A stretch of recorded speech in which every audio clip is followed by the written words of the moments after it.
Some hotel rooms are empty. Or at least, that's what they want you to believe. A few years ago, I traveled to Missouri for work. My company booked me into an old hotel just outside the city. The lobby looked normal. The receptionist smiled. Everything seemed fine. But the moment I stepped onto the fourth floor, something felt wrong. The hallway was completely silent. No voices. No televisions. Not even footsteps. Only the sound of the old air conditioner humming through the ceiling. I unlocked my room. Dropped my suitcase. And tried to relax. Around midnight, a loud scream echoed through the hallway. It sounded like someone was in terrible pain. Seconds later, people started shouting. Furniture crashed against the walls. Then, everything suddenly stopped. Complete silence. I opened my door just enough to peek outside. Several hotel employees rushed toward the room across the hall. Someone yelled, "Call an ambulance." The door slammed shut. I couldn't see anything else. About 20 minutes later, the hallway was empty again. As if nothing had happened. I locked my door, but I couldn't sleep. Then, 3 knocks. Knock. Knock. Knock. Slow, perfectly spaced. I froze. I walked to the door. Hello. No answer. I looked through the peephole. No one. The hallway was empty. I convinced myself it was just another guest. Then, 3 more knocks. Exactly the same. Knock.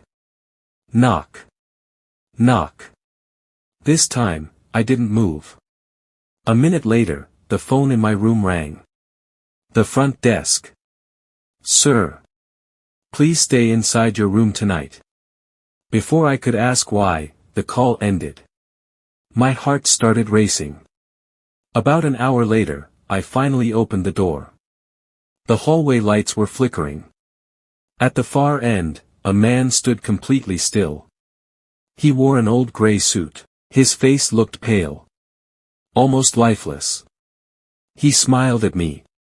Then quietly asked, "Did you see what happened, in that room?" Before I could answer, he turned the corner, and disappeared. The next morning, I asked the receptionist about the ambulance. She frowned. "What ambulance?" I pointed toward the room across the hall. She looked confused. "Sir.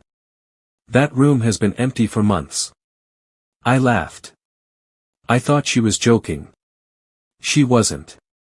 Housekeeping opened the door for me. The room was completely empty.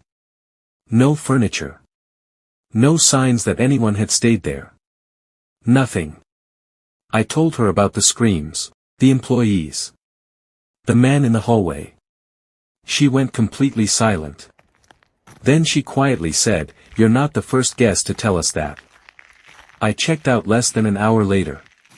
Even today, whenever I stay in a hotel, and I hear 3 slow knocks on my door, I never answer. Because some guests may have never checked out. The most dangerous person is sometimes the one who refuses to let you leave. This happened when I shared an apartment with my roommate, Misty. She was funny. Kind.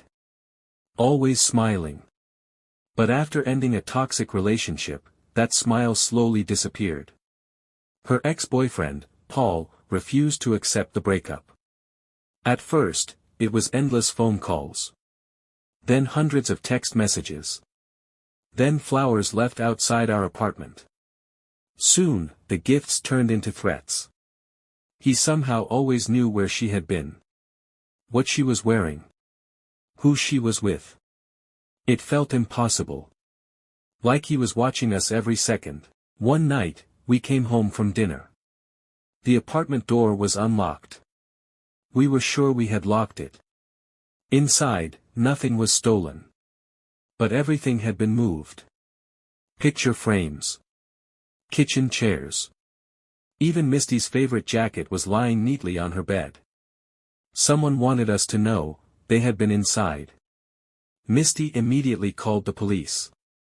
A restraining order was issued. For a few weeks, things became quiet. Too quiet. Then one rainy evening, the lights in our apartment suddenly went out. At the exact same moment, someone knocked on the front door. 3 slow knocks. Knock, knock, knock. Neither of us moved. Then, Paul's voice came through the door. "I just want to talk." Misty froze. She whispered, "He promised he'd never come back." The doorknob began turning. Slowly. Again. And again. Then, a loud crash. The door burst open. Paul forced his way inside. His eyes were wild. His hands were shaking. He ignored me completely. He only stared at Misty. She backed away toward the kitchen. I stepped between them. He shoved me into the wall. Everything happened so fast. He grabbed Misty's arm. She screamed. I tackled him to the floor. We struggled across the living room until neighbors heard the noise and called 911.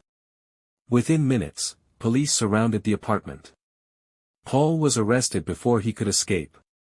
As officers led him away, he looked directly at Misty. Smiled.